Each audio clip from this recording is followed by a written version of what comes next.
22 sekolah di Makassar digugat oleh seorang yang mengklaim dirinya sebagai pemilik lahan. Namun Pemkot Makassar mempertanyakan mengapa baru menggugat saat ini jika memang tanah itu miliknya.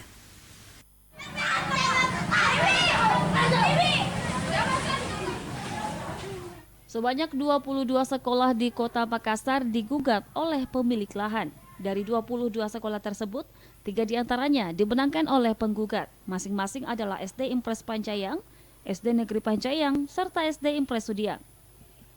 Kepala Dinas Kota Makassar Mahyudin mengatakan, sebagai pengguna lahan, mempertanyakan kenapa baru menggugat saat ini. Padahal menurut Kadistik, pembangunan sekolah ini sudah 40 tahun yang lalu dengan pembangunan berdasarkan wakaf. Mahyudin meyakini jika aset seperti lahan sekolah Impres merupakan hasil hibah atau wakaf dari masyarakat yang memiliki tanah yang luas. Terkait dengan gugatan ini kan sekolah ini sudah 40-an tahun. Selalu saya katakan itu, kenapa baru sekarang?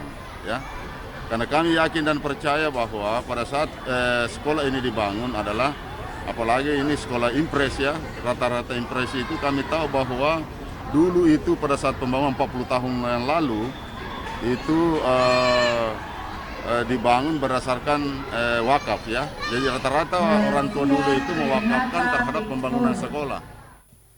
Mahyudin menambahkan data 22 sekolah yang terkait proses kepemilikan seperti sertifikat berada di Dinas Pertanahan Kota Makassar.